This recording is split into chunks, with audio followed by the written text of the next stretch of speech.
enorme prazer que damos abertura ao nosso programa Sala de Imprensa.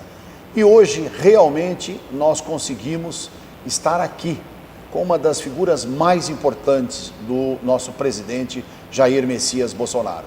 Ele, sem sombra de dúvida, tem alguns recordes na vida e um espelho muito importante para todos os brasileiros em função da sua trajetória profissional. É um homem dedicado à área da aviação civil. É um homem que, com tanto trabalho e tanto esforço, conseguiu chegar até ao espaço. E é um dos poucos homens na Terra, de 7 bilhões e 600 milhões de habitantes, que teve esse êxito. Nós temos a honra de estar recebendo nosso amigo, porque nós já temos uma história, a Associação Paulista de Imprensa já tem uma história, com o nosso astronauta e ministro de Ciência, Tecnologia, Inovação e Comunicação, Marcos Pontes. Uma honra, ministro. Honra minha, obrigado por nos receber. Por favor. Muito bom. Muito obrigado. Nós estamos aqui num local muito especial.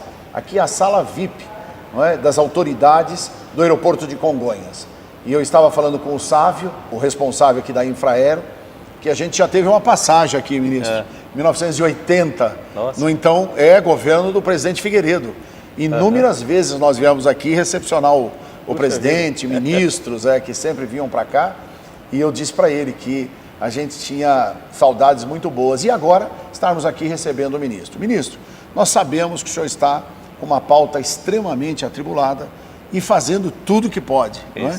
Nesse início de governo. O que o senhor destacaria em razão desses 7 meses de trabalho intenso, incansável, como um grande avanço para o Brasil e para a pasta da ciência e tecnologia? Bom, antes de mais nada, eu gostaria de ressaltar uma das coisas que eu achei mais importantes do presidente Jair Bolsonaro quando ele fez a escolha dos ministros. Né? Veja que ele não usou o que era comum, um tipo de um loteamento político. Ele escolheu ministros conforme ele acreditava na competência de cada um para dentro de cada pasta. E isso foi extremamente importante. Primeiro, para a coordenação entre os ministros, nós não temos nenhuma outra agenda política antes da agenda de cada uma das pastas, o que é muito bom. Nós temos a coordenação muito boa entre os ministros e com o presidente. E dentro de cada ministério também, ele deu a liberdade para que cada um de nós possamos escolher quem são os nossos assessores, quem são os secretários. E para uma pasta técnica como o MCTIC, isso é extremamente importante. Então eu escolhi meus secretários com base em currículo, no conhecimento de cada um em cada área. Uma das coisas que eu gostaria de ressaltar, assim como uma das coisas que me dá muito orgulho, quem me conhece sabe que eu gosto muito de educação também. Muito, muito. Aliás, sempre esteve ligado à educação. Sempre. E essa conexão de ciência e tecnologia com a educação é extremamente importante para motivar os nossos jovens para as carreiras de ciência e tecnologia. E a tecnologia, ela traz junto com ela aquela curiosidade para que o jovem olhe e fale assim, eu quero saber como funciona isso, e aqui acaba transmitindo para outras matérias. Perfeito. Também. Eu fiz a minha carreira pela educação. Meu pai era faxineiro, eu só cheguei a ser piloto, etc., por causa da educação. Por isso que eu acredito muito nisso. Então, quando eu cheguei, eu notei que durante os 3 meses de transição, notei que a gente tinha um satélite lá, há 2 anos, que é um satélite geoestacionário de defesa e comunicações, sendo utilizado apenas pelo lado da defesa e com todo o lado civil, sem utilização. Falei, o que está acontecendo? Então havia processos a serem resolvidos, então problema jurídico, problema no TCU, eu falei, vamos resolver isso. A gente saiu atrás para resolver, eu fui pessoalmente conversar com os ministros no TCU, os ministros no STF, explicando a necessidade e por que a gente não podia ter um satélite lá, gastando, entre aspas, R$800 mil por dia. Por dia? E sem utilização. Falei, isso não pode acontecer. Imagina uma situação dessa.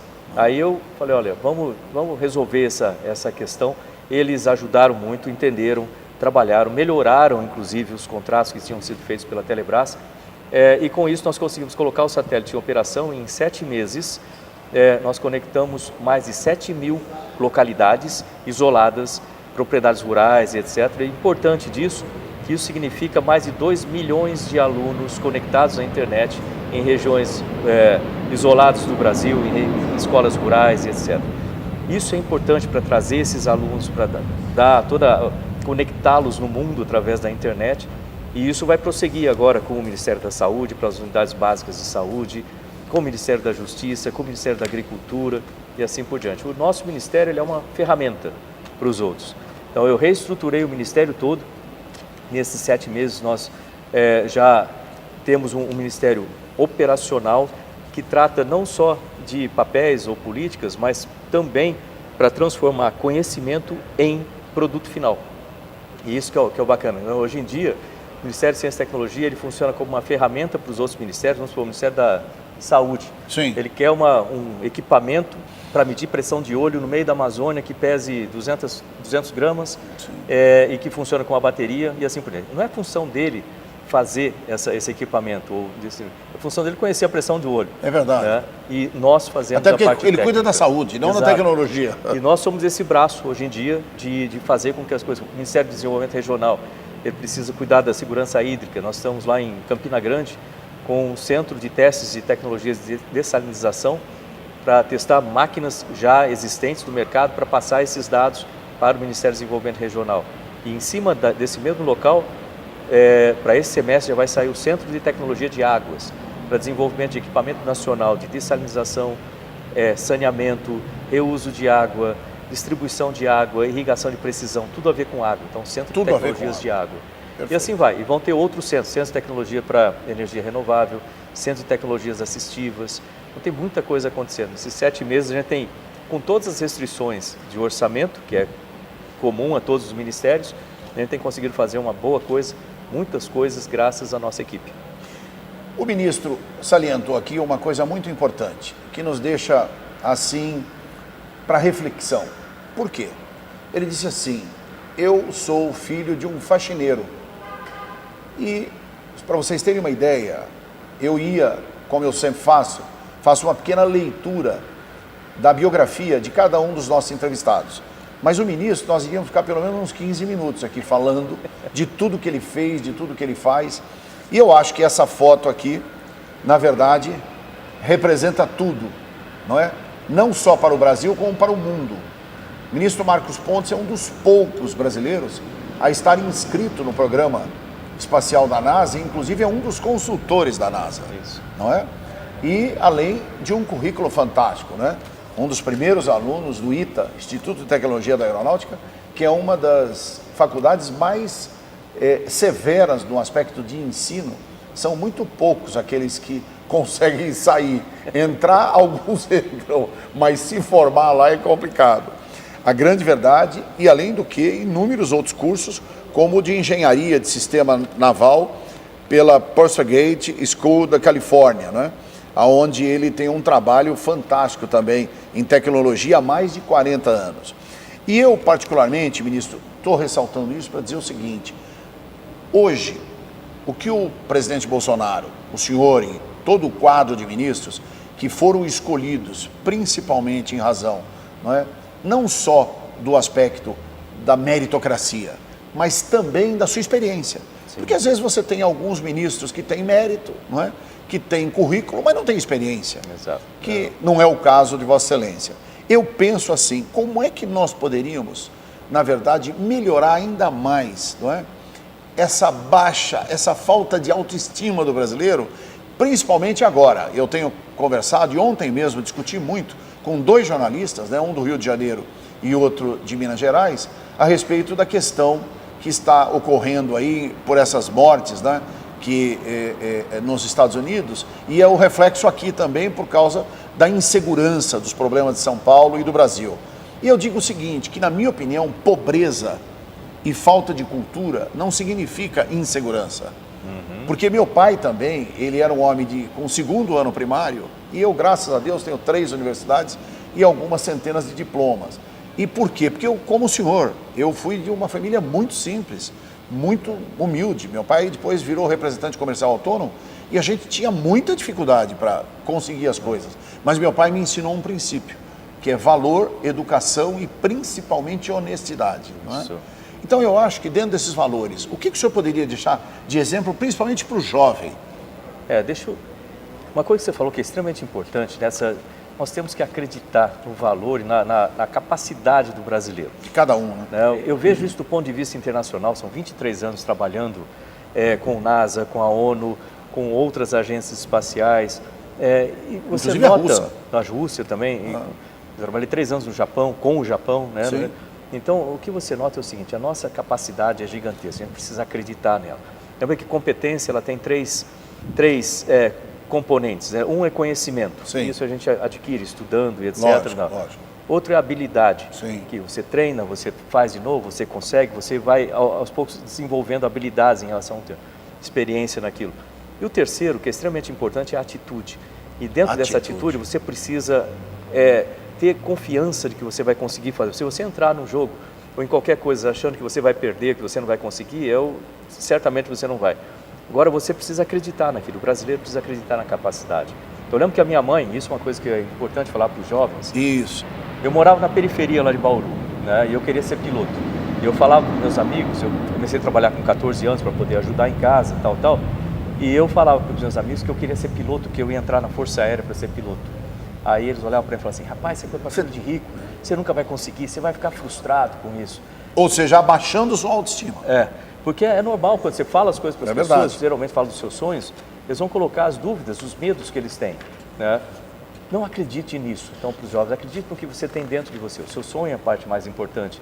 Eu cheguei aquele dia chateado, e eu lembro que minha mãe chegou do trabalho, ela era italiana, com os olhos azuis, assim, ela olhou bem para mim e falou assim, o que foi? Eu falei, não, fala logo o que foi. Eu falei para meus amigos que eu quero ser piloto, eles falaram que é impossível, que é só para filho de rico. Eu acho que eles têm razão, como é que eu vou passar no vestibular da academia, eu não estou fazendo cursinho, tal, ela, para. Ela olhou bem para mim com os olhos azuis e falou assim, olha, você pode ser tudo o que você quiser na vida, desde que você estude, trabalhe, persista e sempre faça mais do que esperam de você.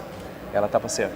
Maravilha. E é isso que eu costumo falar para os jovens e para as pessoas de forma geral, que depende de nós o seu resultado. Estude, trabalhe, persista. E sempre faça mais do que esperam de você. E sempre faça muito mais do que esperam de você. É isso aí. Aliás, os grandes vitoriosos. Eu tive a oportunidade de conversar também com o Ayrton Senna, e na época ele dizia isso, que tudo que a gente tem interesse de fazer, você precisa fazer melhor e mais do que os outros, se você quiser chegar na frente. Exato. Né? Porque a pergunta que eu fiz para ele é o seguinte, como é que ele era um pole position e agora, né, conseguiram quebrar o recorde dele? Mas ele dizia isso, quer dizer, além de eu treinar muito, não é, eu procuro fazer mais e melhor do que os outros. Algumas vezes os jovens chegam para mim e falam assim, mas tem muita competição. Vou falar uma coisa sobre competição. A competição, ela tem muito, até a milha normal onde todos vão. Sim. O quilômetro seguinte, se você andar o quilômetro seguinte, não tem nenhuma competição. É verdade. Então, por exemplo, a pessoa vai trabalhar numa empresa e tem lá o horário até às 5 horas da tarde para sair, às 5 horas da tarde. 5 horas, a maior parte do pessoal sai, cai a caneta e vai embora. Isso. Mas o chefe está trabalhando lá ainda. Se você ficar lá para ajudar o chefe até mais tarde, né, e estando presente e fazendo mais do que esperam de você, com certeza, andar esse quilômetro extra vai ser bom para a sua carreira. Muito importante. Ministro, nós temos a oportunidade também de ter hoje um problema que está na mídia e eu quero ouvir a palavra oficial. Óbvio que o presidente já externou o ponto de vista dele, o que nós particularmente concordamos, que primeiro que a Amazônia é nossa, segundo que o INPE tem, na verdade, dentro dos seus quadros, profissionais do mais alto nível. Agora, eu não concordo, eu que sou o presidente da Associação Paulista de Imprensa, óbvio, dentro do aspecto de quebrar a confiança para comigo, discordar pode discordar a hora que quiser, que faz parte do jogo democrático. Agora, quebrar a minha confiança, não tenha dúvida que está na rua. Isso é ponto pacífico. Por quê? Porque administrar também é gerir e tomar decisões. Sem dúvida, sem dúvida. Olha só, o INPE é um dos meus institutos, talvez o maior instituto. Sim. Eu tenho já uma ligação com o INPE de muito tempo, porque está dentro de estudos espaciais, pesquisas espaciais, então está exatamente dentro da minha área também. Então eu já tenho um carinho muito grande pelo INPE de muito tempo. E não há dúvida que a instituição do INPE é uma instituição sólida, o INPE tem resultados concretos durante décadas de trabalho para o país. Os dois sistemas que existem, o PRODES e o DETER, são sistemas que ajudaram a reduzir o desmatamento da Amazônia e são sistemas que, como qualquer sistema, precisam ter aperfeiçoamento. É normal. Lógico. Aí, do ponto de vista de engenharia, isso é perfeitamente normal. E você tem que ver esses sistemas como o INPE, ele fornece dados para um cliente que é o IBAMA, né, o Ministério do Meio Ambiente. O IBAMA, ele precisa de melhorias nesse sistema. Não tem problema, vamos trabalhar junto, o que nós fizemos a semana passada. eu sempre vejo de uma maneira muito prática, em engenharia. Exato. Nós trabalhamos juntos na semana passada, colocamos o INPE, o IBAMA, eu e o Salles, vamos conversar para ver Aliás, o que o precisa Ricardo ser feito. Salles é fantástico, nós já trabalhamos juntos. Ah, é? Como advogado. Vamos ver como é que a gente vai trabalhar para melhorar o sistema, para que ele seja utilizado da maneira mais adequada para reduzir o desmatamento. E no final das contas, esse é o nosso objetivo. Do ponto de vista de ciência e tecnologia, o pessoal me conhece, sabe que eu falo muito sobre desenvolvimento sustentável, então é importante trabalhar nesse sentido e ter dados, né, que sejam feitos em parceria. Essa é uma questão. Com relação ao Galvão, que eu conheço ele já há bastante tempo, o que aconteceu foi o seguinte, e isso é uma coisa que se destaca do INPE, não tem nada a ver com o INPE, com os dados, foi o fato de que ele resolveu, o que ele poderia fazer. Você já viu aquela questão do James Reason, que trata sobre acidentes que acontecem por fatores contribuintes? Se você tirar um fator contribuinte, o acidente não acontece mais. Não acontece, é verdade. Então, se ele tivesse na data, eu conversei com ele semana passada, ele concorda exatamente com isso, você vê a entrevista dele, você vai ver isso. Se ele tivesse me procurado, né, como ministério aqui no meio do caminho, falado, eu não gostei daquilo lá, vamos conversar com o presidente, eu ia chegar ali, a gente ia conversar com o presidente e resolvia a coisa no diálogo, sem problema nenhum. E resolveria tudo. O problema foi quando ele respondeu ao chefe lá em cima, né, assim, através direto. de uma entrevista. E isso ficou uma situação muito desagradável, como ele próprio disse ali, né, ficou uma coisa meio constrangedora. A questão é que no final das contas, eu e o presidente, naquela situação, como você falou, a gente ficou sem clima. Decidimos então que ele seria substituído. Mas foi feito de uma maneira tranquila, eu conversei com ele lá. É um cientista de renome, é um cientista que vai continuar a ajudar também, né, nas questões do desmatamento e tudo mais. Eu, o Salles, o presidente, o diretor do INPE agora, a organização, o IBAMA, a gente tem que trabalhar todo mundo alinhado. E a gente está bem alinhado nesse sentido.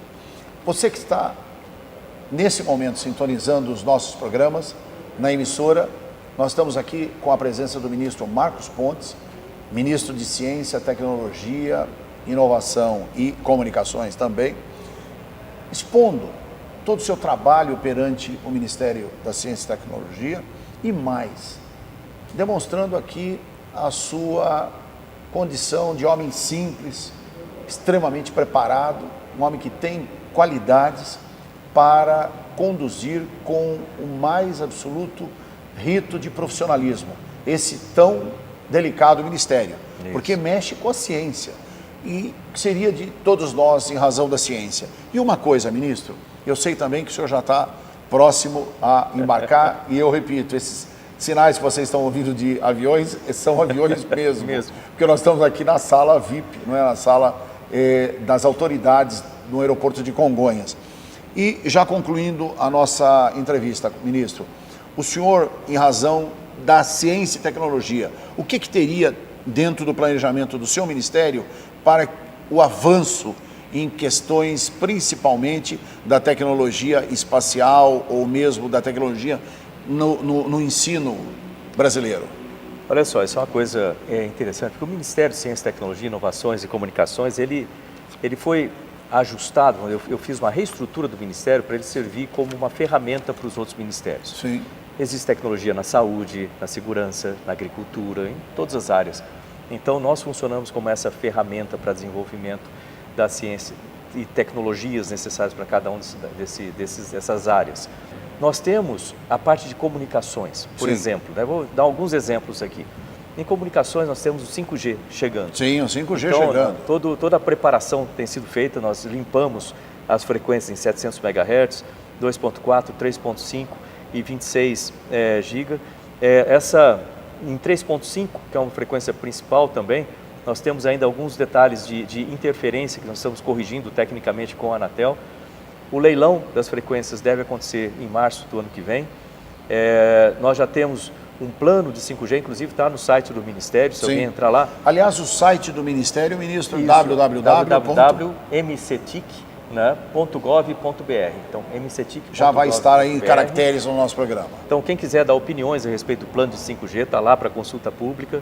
Nós já lançamos o plano de internet das coisas. Isso é uma série de planos que eles vão trabalhar como um framework para ajudar o desenvolvimento de tecnologias novas no Brasil. Isso chegando 5G, toda essa parte internet das coisas que vai estar na casa de todo mundo muito em breve.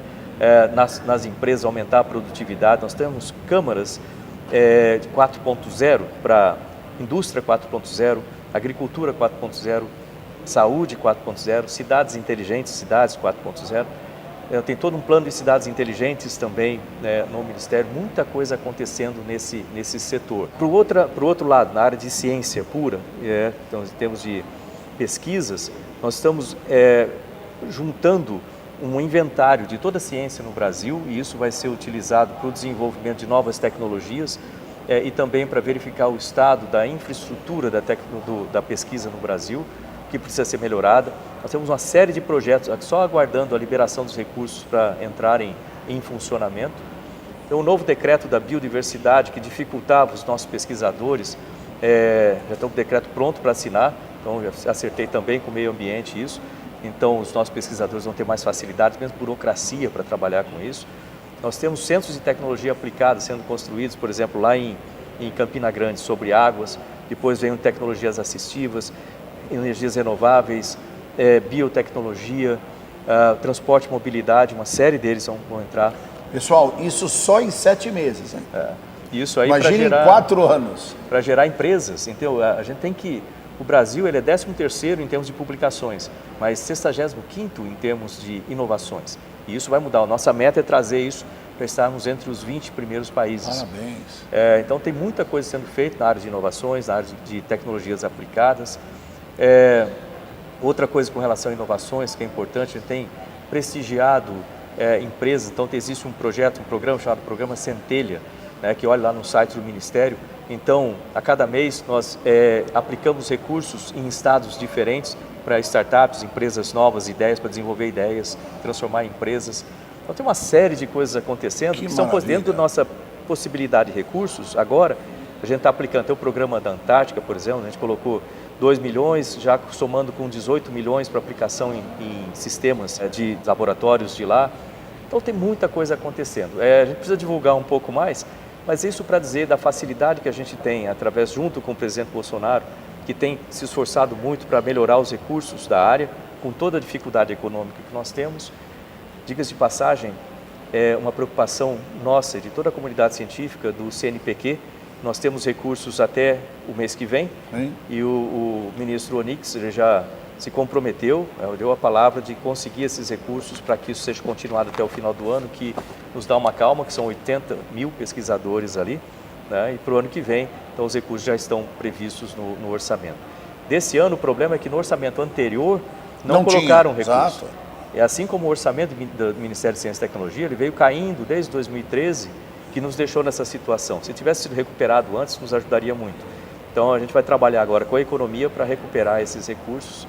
E o que eu noto sempre é o esforço do presidente em me ajudar a convencer o Ministério da Economia, para que nós tenhamos mais recursos. Nós compreendemos a situação de todos os ministérios, todos são importantes. Então, nessa divisão do bolo aí, a gente está tentando trazer mais coisas para a ciência e tecnologia, que é a ponta de desenvolvimento social e econômico do país.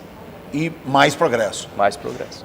Agora, dando início ao nosso final do programa, eu quero registrar aqui que no nosso programa, no nosso Sala de Imprensa, nós tivemos a oportunidade de, no ano...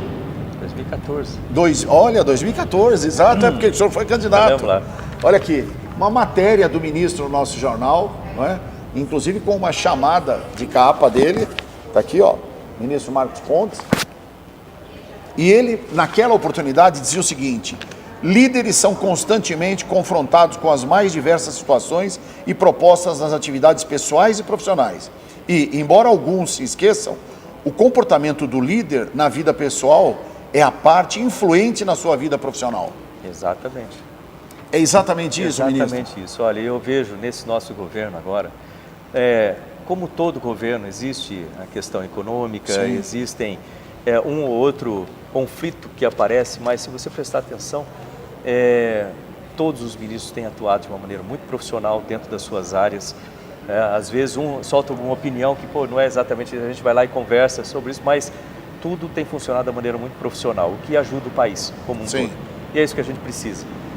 E sobre a divulgação da ciência, é importante citar que nós temos ali no Ministério também um programa chamado Ciência na Escola, foi criado esse ano. Ciência na Escola. que é justamente para levar ciência e tecnologia para o ensino fundamental e médio, então em parceria com o Para Ministério abrir da a Educação. cabeça dessa meninada, para eles não ficarem só na decoreba, só em ensinos que, na verdade, em razão do avanço da tecnologia, depois é assim, se você estuda durante 4 anos, no terceiro ano, tudo que você estudou já não existe mais, já então, não pode ser aproveitado. Atualizar. E com tecnologia, não. Exatamente. Isso é atualizado constantemente. O que a gente tem? Esse é um programa que trabalha, inclusive, com a formação de professores para ciências, né, nesses anos, a levar crianças para dentro dos laboratórios das universidades, com pesquisadores preparados para tratar com essas crianças e mostrar a ciência num ambiente de ciência realmente. Ir esses pesquisadores para as escolas, né? Além disso, Olimpíadas científicas no país como um todo. Então você fala assim, pô, mas isso não é do Ministério da Educação? Não, nós somos um governo só, nós trabalhamos juntos, então isso aí é para ajudar no desenvolvimento. É do Brasil. É do Brasil. Então a gente está preparando a nova geração de cientistas, pesquisadores, e então, com isso também preparando, ajudando os nossos cientistas e pesquisadores a terem uma carreira mais sólida, melhorando a infraestrutura de pesquisa. Esse é todo o nosso esforço dentro desse orçamento. Por exemplo, quando houve o bloqueio de orçamento em todos os ministérios, eu preservei justamente os nossos centros de pesquisa, eles não tiveram nenhum bloqueio. Agora eu tive mais um bloqueio de 60 milhões, que eu vou ver como fazer isso. Preservamos todo o orçamento dos nossos unidades de pesquisas e o orçamento do CNPq, né, até o limite que a gente tinha o recurso, dado por lei do ano passado, que agora em agosto. Ou seja, o nosso trabalho tem sido, dentro das nossas limitações, ajudar o desenvolvimento de ciência e tecnologia, e eu tenho contado muito com a comunidade científica para me ajudar a conhecer, saber o que está acontecendo na frente de combate, assim como com as empresas que têm nos procurado e ajudar também as associações. É importante esse diálogo, e eu tenho feito isso lá no Ministério, e tudo isso sempre visando, com essa união de todos, melhorar o país através de ciência, tecnologia, inovações e comunicações. Ministro, agora o senhor tem mais um parceiro, a nossa rede de canais comunitários, que é presidida pelo Fernando Mauro Treza, jornalista, comunicador. Ele era para estar aqui conosco, é nosso vice-presidente da Associação Paulista de Imprensa e presidente da ABCCom, que é a Associação Brasileira dos Canais Comunitários. São 129 emissoras espalhadas pelo Brasil inteiro. Nós vamos fazer esse programa e vamos levar para os 129 emissoras. Excelente. Em todas as 27 estados. Não é? Obrigado. E conte conosco, nós vamos sempre estar juntos, até porque nossa rede é comunitária e tem o interesse de fazer com que a comunidade participe dessas informações. E particularmente, ministro, eu estou agora como estagiário da ADESG, da Associação dos Diplomados da Escola Superior de Guerra, com o supedâneo da ESG, né, da Escola Superior de Guerra. E o senhor, como militar, conhece bem, não é? Todo o fruto desse processo. E o nosso delegado, não é? Dr. Ney, sem sombra de dúvida, um homem que tem lutado muito para fazer com que a gente, não é, os estagiários, possam cada vez mais participar da vida e da estrutura, não é, pública e toda a estrutura militar do país. E eu queria, nesse momento, agradecer a presença do senhor e também dar ao senhor a oportunidade do encerramento do nosso programa. Olha, eu gostaria, antes de mais nada, agradecer pela oportunidade de falar sobre ciência e tecnologia no país. Sim. Como a nossa querida Helena Nader costuma dizer, os recursos para ciência e tecnologia, eles não são gastos, são investimentos que dão retorno rápido, retorno garantido, retorno alto para o país. O Ministério, ele é feito, né, a estrutura dele atual é para se tornar essa ferramenta para desenvolvimento do país, e nós estamos à disposição. Eu gosto do diálogo, eu gosto de conversar com as várias, né? Inclusive teve o fórum, falando de radiodifusão, que eu lembrei aqui, teve o primeiro fórum de radiodifusão, nós pegamos muitas ideias lá da radiodifusão e nós estamos implementando essas ideias na nossa Secretaria de Radiodifusão, que está muito mais dinâmica. Aqueles processos estavam parados há muito tempo, estão fluindo agora. Então, é isso, gente. Ciência e tecnologia pode ajudar o país, e somado à educação, a gente vai construir um país que a gente sempre sonhou, né? E agora é hora de arregaçar as mangas e trabalhar. Não é só o Ministério, não é só o presidente, não são os outros ministros, é o país inteiro. Nós temos 200 milhões, mais de 200 milhões de brasileiros que eu tenho certeza dispostos a ajudar, a dar a sua contribuição para o país. E agora é o momento. É isso. Muito obrigado, ministro Marcos Pontes. eu acho que teve a oportunidade de trazer aqui informações importantíssimas do governo Jair Bolsonaro e de sua pasta, o Ministério de Ciência e Tecnologia. Eu espero você no nosso próximo programa, Sala de Imprensa. Até lá. Tchau, tchau.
O advogado Ricardo Sayegh foi homenageado em sessão solene na Câmara Municipal com a medalha Anchieta e o diploma de gratidão da cidade de São Paulo.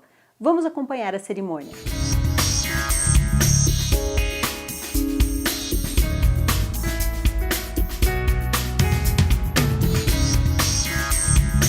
É uma honraria ao advogado, professor Ricardo Sayegh, receber a medalha Anchieta. Conheci o Dr. Ricardo Sayegh ainda menino, e ele queria ser engenheiro. E eu tive a aventura de convencê-lo a ser advogado.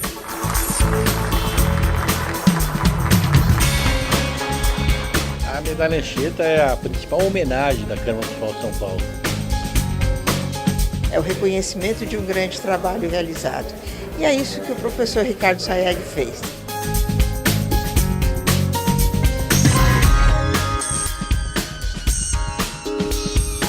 Agradeço à Câmara dos Vereadores por ter concedido esta laura ao Dr. Ricardo Sayegh. E essa homenagem é extremamente grata em razão de tudo que você já fez pela cidade. Parabéns, Ricardo. Na verdade, não é uma honraria ao professor Ricardo, é um reconhecimento, é justiça sendo feita ao poder homenageá-lo. Está aberta a sessão sobre a proteção de Deus, nós iniciamos os nossos trabalhos. Essa sessão solene se dedica à entrega da medalha Anchieta e diploma de gratidão da cidade de São Paulo ao Dr. Ricardo Vasconcelos Sayegh, nos termos do decreto legislativo número 37, de 4 de junho de 2019. Ricardo Sayegh, a par da sua titulação, mestre, doutor, livre docente, considerado o jurista do ano em 2017, um homem que desenvolveu uma teoria do capitalismo humanista, ele é sobretudo um homem que tem os pés no chão, os olhos na realidade e o coração em Deus. Se é verdade que uma fotografia ela tem o condão de registrar um determinado momento esse não poucas vezes marcado pela alegria e pela emoção, quando por vezes nós temos que fazer um compromisso com os nossos próprios olhos para que eles não venham a se encher de lágrimas, essa fotografia da sessão que hoje ocorre pode tomar por base um homem que acolhe os seus filhos, não é? Que acolhe tanto Mateus como Arthur, porque esse homem é um homem vinculado à família. Essa é a característica fundamental de Ricardo Sayegh. Doutor em Direito Econômico e mestre em Direito do Consumidor, Ricardo Sayegh conta com um extenso currículo, além da autoria de artigos e livros que analisam aspectos jurídicos do capitalismo em harmonia com os direitos humanos e sociais.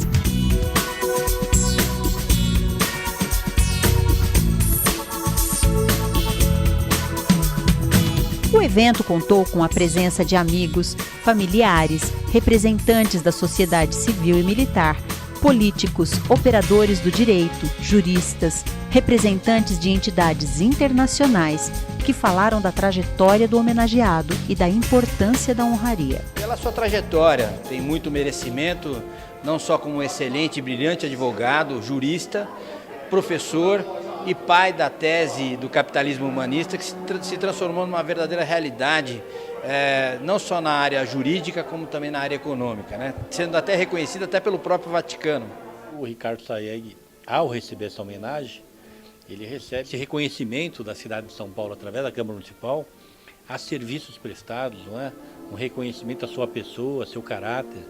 O Ricardo Sayegh, um excelente filho, um excelente pai, excelente irmão, um extraordinário advogado e que hoje, junto com todos nós aqui, recebe essa homenagem. Estamos aqui hoje justamente para nos associar à Câmara Municipal, ao vereador Eduardo Tuma, que é protagonista dessa homenagem, autor dessa homenagem, e aproveitamos para cumprimentar a Câmara, porque essa iniciativa é louvável, até porque todos aqueles que trabalham por São Paulo e pelo Brasil merecem essa homenagem. Então, parabéns, Eduardo Tuma, parabéns a todos. Hoje é um dos grandes mestres do direito na PUC São Paulo, na Sorbonne, na Western California, em vários lugares, escreveu livro sobre o capitalismo humanista. E hoje, São Paulo abraça o Dr. Ricardo Sayegh, dando a ele a medalha Anchieta e acolhendo ele na nossa querida cidade de São Paulo. E eu que vivo aqui há tantos anos, não sou nascido em São Paulo, sei o significado que isso tem para quem recebe esse tipo de homenagem, que é a gratidão da cidade por aqueles que passaram a vida trabalhando na advocacia, defendendo a liberdade, a justiça e, sobretudo, procurando encontrar novos caminhos para a vida dos brasileiros. E a Câmara de Vereadores, através do presidente Eduardo Tuma e através do seu colegiado, acolhe e abraça esse filho querido de São Paulo, Dr. Ricardo Sayegh. Realizou um trabalho, uma luta grande para o desenvolvimento e o conhecimento e a divulgação e o entendimento, principalmente, do que é o capitalismo humanista. E o capitalismo humanista voltado para o desenvolvimento, mas preservando os direitos fundamentais. Então, todos têm o direito de uma vida digna, todos têm o direito de participar. E esse trabalho do professor Ricardo Sayegh consagra exatamente os direitos econômicos da Constituição cidadã frente ao desenvolvimento social. Então, eu acho que é uma conquista importante, partindo de São Paulo, terceira maior cidade do mundo, minha querida São Paulo, porque eu sou nascida em São Paulo, na maternidade de São Paulo, amo São Paulo, por isso amo a medalha Anchieta e acho que é um reconhecimento desse nobre trabalho do professor Ricardo Sayegh em prol da humanidade e que a gente roga a Deus que tenha continuidade. A medalha Anchieta é uma das principais comendas que a Câmara dos Vereadores de São Paulo dá a pessoas que dela merecem. É o nosso caso aqui hoje. O Dr. Ricardo Sayegh é um valoroso paulistano, é um valoroso advogado que tem defendido causas extremamente importantes do ponto de vista da sociedade brasileira. Ele é o idealizador e o criador do capitalismo humanista. E fiquei muito honrado quando o Dr. Ricardo Sayegh me convidou para ser vice-presidente do Instituto do Capitalismo Humanista. E mais contente estou hoje aqui para presenciar uma cerimônia que vai ser muito bonita, com certeza, e junto com pessoas das quais eu tenho um fraternal amizade, estou muito honrado, repito, em estar presente nessa cerimônia. Eu quero parabenizar o professor, doutor Ricardo Sayegh, que me deu a honra de poder entregar a ele essa medalha Anchieta, que é um dos títulos honoríficos que a Câmara entrega àqueles que têm serviços prestados à sociedade paulistana. É justiça sendo feita ao poder homenageá-lo. Nós temos a honra de estarmos hoje aqui na Câmara Municipal de São Paulo com a finalidade de acompanharmos essa belíssima solenidade onde meu querido amigo Ricardo Sayegh tem a oportunidade de receber a mais alta honraria desta casa, que é a medalha Anchieta. E, na verdade, a propositura é do vereador, Dr. Eduardo Tuma, grande vereador, um jovem, que é, inclusive, fruto desse trabalho do Ricardo e toda a estratégia, a estrutura que o Ricardo sempre teve em seus pensamentos, humanista, extremamente de justiça e de paz social. Um homem de Deus, é um evangélico convicto e, mais do que isso, né, tem prova de que, em razão dessa sua humanidade, inclusive é um dos grandes artífices, não é, de uma obra fantástica que é o capitalismo humanista, que é também um trabalho extremamente a cuidado dele e que ele tem uma história fantástica sobre isso. Meu querido amigo Ricardo, a sua família maravilhosa, seus filhos que estão te acompanhando nessa cerimônia, muito nos emocionou. Todas as autoridades que já falaram aqui no nosso programa Sala de Imprensa, eu quero te dar um grande abraço e desejar com que Deus, na sua mais importante proteção, continue firme, fazendo de você esse homem fantástico, e um prazer estar aqui com você e desejar que o futuro seja o melhor possível. Parabéns, Ricardo. Estamos juntos nesse grande projeto. Felicidades, sucesso sempre. É realmente assim muito entusiasmante, mas como eu estava dizendo, eu não estou recebendo na física, né? Estou recebendo em razão do trabalho de defesa dos direitos humanos, trabalho de luta e combate à pobreza, em nome do núcleo que nós instituímos lá na PUC de São Paulo, um núcleo de inteligência de combate à pobreza, que instituiu a teoria e defende a bandeira do capitalismo humanista. A gente acha que, resolvendo o nó da pobreza, esse país vai pular da 8ª posição no PIB mundial para a 3ª, para a 4ª, e o Brasil vai assumir a vocação dele de líder, farol da humanidade.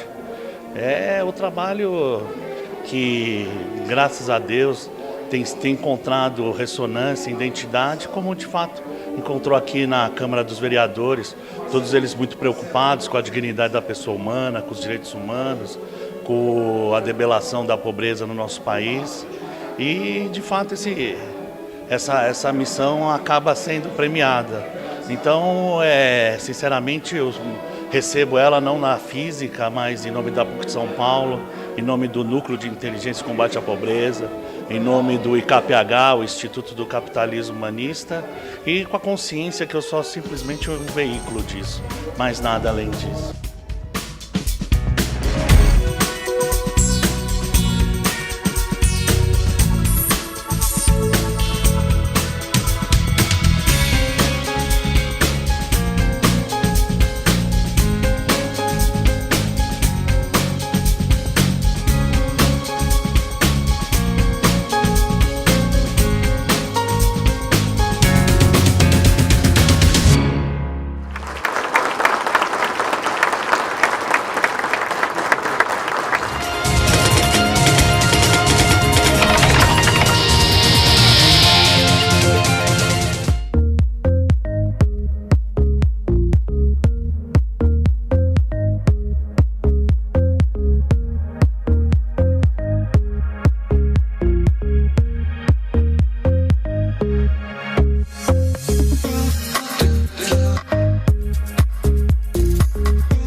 Como todo mundo sabe, o mundo dos negócios está cada dia mais concorrido. Nessa corrida frenética, estão surgindo iniciativas muito interessantes para estimular a interação entre as empresas. Hoje a gente vai conhecer o Planet Biz, que é um clube de negócios que em poucos dias demonstra que veio para ficar e acho que para trazer sorte também. Eu não tenho muita sorte com sorteios, mas ganhei uma linda escultura e alguns outros mimos. Vamos acompanhar.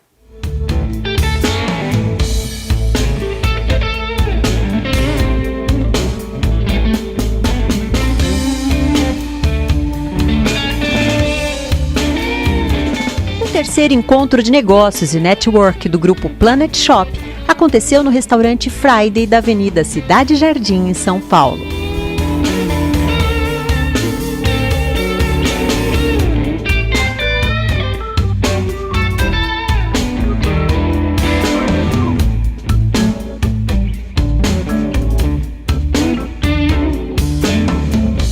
A noite foi muito agitada e começou com um happy hour, seguido pelo lançamento do Clube de Negócios Planet Biz, um modelo inovador de monetização de grupo, como explica seus idealizadores.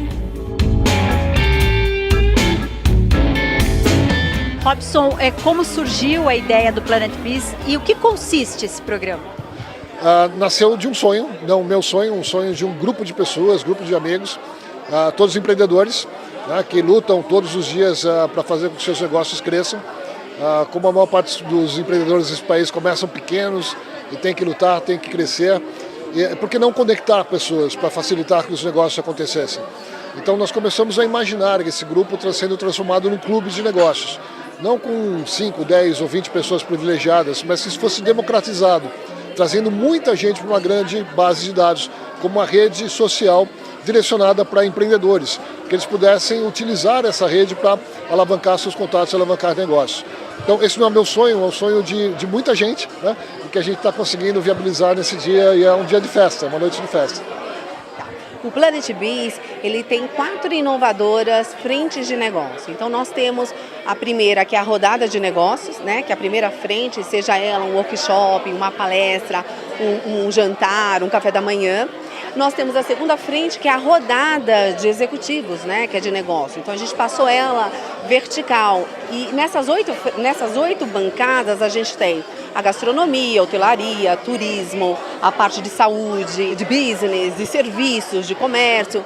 Então a gente cria realmente um bloco para os empreendedores chegarem até a gente e colocarem os seus projetos, né? Onde tem especialistas, onde a gente acaba desdobrando tudo isso. E viemos também surfando nessa onda das startups, né?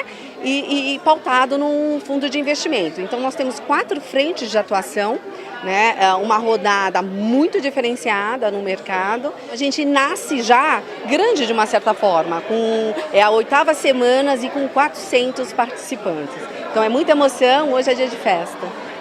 O Planet Shops nasceu com a ideia de ser um shopping virtual super bacana, e dentro de um shopping normalmente existiam as revistas, né, digitais, e hoje nenhum shopping mais tem. Então nós vamos renascer a revista digital de um shopping, e nós vamos ter uma produtora de vídeo. Para que eu pudesse divulgar bastante isso e ajudar as pessoas, amigos, parceiros, eu criei um grupo de negócios, porque todos podem divulgar seus negócios, seus serviços, produtos no meu shopping, tá? Que é barato, fácil, rápido, e tem ainda a divulgação através da revista. E esse grupo foi crescendo, nós fizemos já alguns eventos, fizemos um evento na Teto, estava maravilhoso, fizemos no Terraza, né, também foi muito legal. E agora, esse aqui na Fridays, nós começamos a ter ideia de monetizar o grupo de alguma forma profissional. E aí, como eu estava muito próximo da Alessandra Sampaio e do Robson Drezetti, eu os convidei para fazer parte, para a gente criar um conselho. Nós criamos um conselho do grupo, e esse grupo começou a trabalhar direito, em forma realmente profissional, né? E aí veio a ideia de montar um clube de negócios, que nós, para não ficar igual a Planet Shops, nós mudamos o nome para Planet Biz, né? Que na verdade o Biz em inglês é business, e aí é o que nós vamos fazer agora, lançar o clube de negócios Planet Biz.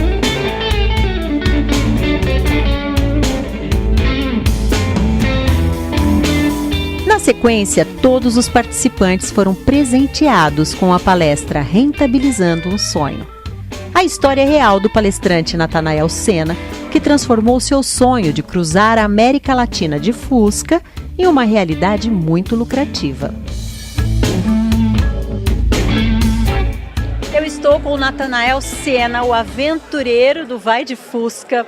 Natanael, você já viajou pela América Latina inteira, viaja ainda com o seu Fusquinha, né? Muito legal. Como você vê essa iniciativa da Planet Biz? Sim. É uma iniciativa muito interessante e ela tem a ver um pouco com a minha história. E acho que ela tem a ver também com a história de muitos brasileiros, né? O Brasil é um povo ainda um pouco carente, economicamente falando, e o que a Planet Biz traz? Ela traz a transformação de um sonho em um negócio. Eu tinha um sonho, meu sonho era pegar meu Fusca junto com meu pai, meu Fusca é de 84, meu pai tem hoje 72 anos, e transformar isso num negócio. Como que a gente fez? A gente saiu rodando a América Latina, contando histórias das pessoas que a gente conhecia, dos locais que a gente visitava. Esse projeto já tem 6 anos, chama Vai de Fusca, uma história de pai e filho. A gente já publicou um livro patrocinado por uma das maiores indústrias automobilísticas do mundo. A terceira maior empresa de telecom patrocinou a gente também. Enfim, agora a gente está planejando um livro em braille. Ano que vem sai o nosso seriado para televisão. São 8 séries, 8 episódios de 40 minutos cada série. Enfim, eu aprendi a transformar o meu sonho em negócio. E o que o Tozinho, a Lei, o Robson e os demais conselheiros estão fazendo é isso. Transformando o sonho deles em negócio.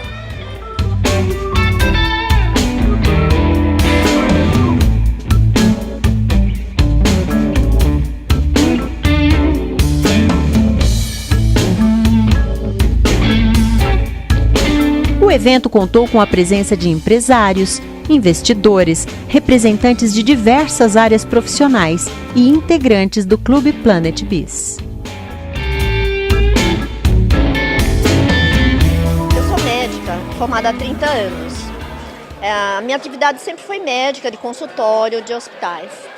Há aproximadamente 7 meses eu tive um diagnóstico de câncer com uma sobrevida média de 3 meses. Um câncer disseminado no pulmão. E há muito tempo eu montei um projeto, nesses anos todos de medicina, de ensinar as pessoas a não adoecer.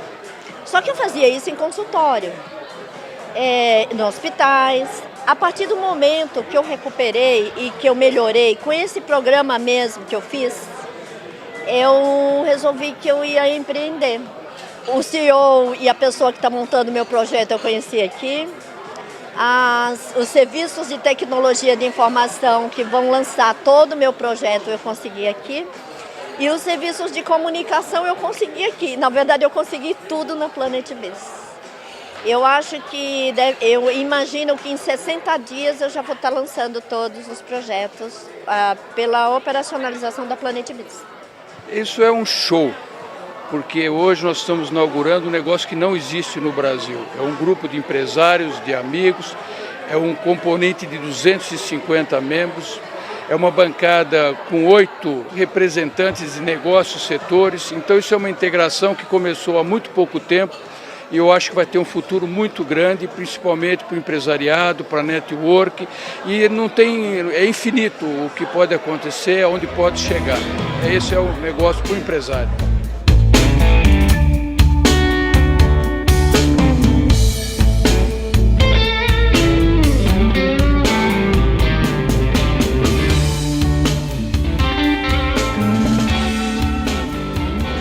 Chegamos ao final de mais um programa Sala de Imprensa. Como sempre, eu adorei estar com vocês. Até o próximo programa.